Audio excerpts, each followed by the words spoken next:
Hey, welcome to The Explainer. Today, we're going to break down this really heartwarming story. It's all about a mysterious map, but here's the twist. It doesn't lead to treasure, it leads to a brand new friendship. So yeah, let's dive right in. So, the whole story really kicks off with this simple but honestly pretty powerful question. What if you found a treasure map, right?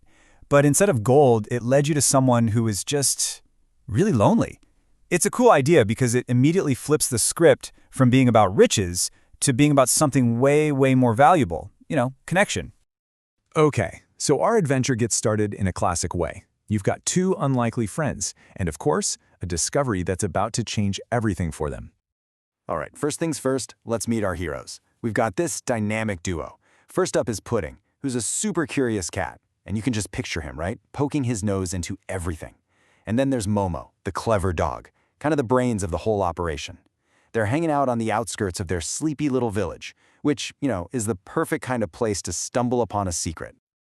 And boom, here it is. This is what kicks everything off. Tucked away in this old, abandoned train station, they find it, a tattered, old-school treasure map. But you gotta pay attention to this one little detail. It's tied up with a bright blue ribbon. It seems small, but trust me, that little ribbon, it's the key to this whole thing.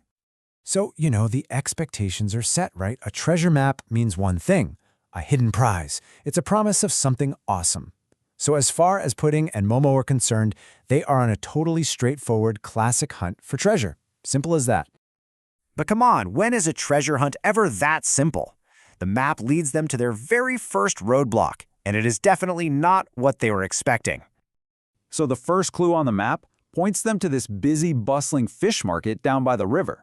They're totally on the right track, but that path leads them straight into a showdown. And this is where we see the real conflict. On one side, you have Pudding and Momo. Their goal is simple, follow the map. But on the other side, blocking their way, is Jack. He's this scruffy stray, and his only goal in life, it seems, is to guard this rusty old fishing boat like his life depends on it. And the story paints a very clear picture of this dog, Jack. He's not just sitting there. No, he's snapping and barking at anyone who gets too close. That sets him up as the classic bad guy, right? The big obstacle they've got to get past. So what does that do? It totally builds up the mystery. Our heroes are thinking exactly what we're thinking. The treasure has to be in that boat. Why else would he be guarding it so fiercely? His whole attitude just screams that there's something super valuable hidden inside. Okay, but this is where the story gets really clever. A tiny little observation is about to flip the whole situation on its head.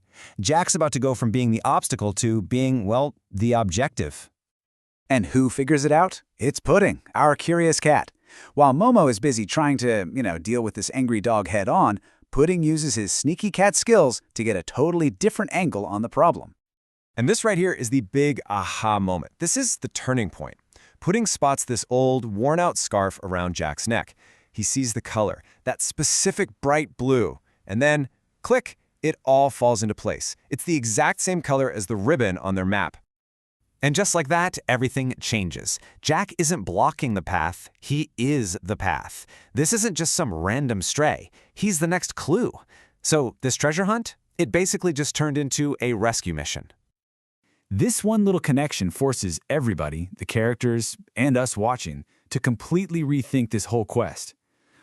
If Jack is the clue, then what on earth is the treasure he's really guarding? We hear the word treasure, and we immediately think of gold, jewels, all that stuff. But for Jack, his treasure is something completely different. He isn't guarding riches, he's guarding his home. That rusty old boat is literally the only safe place he has in the entire world. And there it is, mystery solved. Jack's aggression wasn't about being mean, it was about being scared. He wasn't trying to keep them away from some treasure, he was just trying to protect the only treasure he had. He's not a foe at all, he's just a really lonely dog who desperately needs a friend. So, okay, they figured out the mystery. But now what? Now comes the tricky part. How do you get past all that fear to reach the friend hiding underneath? Well, the solution turns out to be just as important as the discovery itself. So how do they do it? Not by fighting back, that's for sure. They do it with kindness. Momo uses his big heart, approaches Jack gently, Not as a threat, but just as a friend. They offer him a piece of fish, a simple little peace offering. And with that one act, that fierce growl starts to fade, and he's not an enemy anymore. He's a new member of the team. And that's really the heart of the whole story, isn't it? The key that unlocked this treasure wasn't a piece of metal. It was kindness.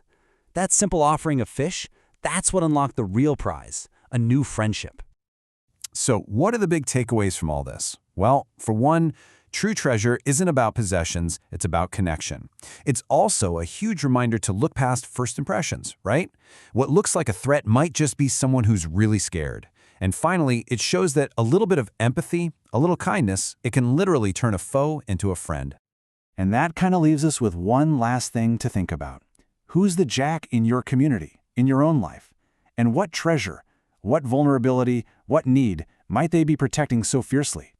It's a really powerful question to ask yourself, and the answer might just lead you to a totally unexpected treasure of your own. Thanks so much for joining us for this explainer.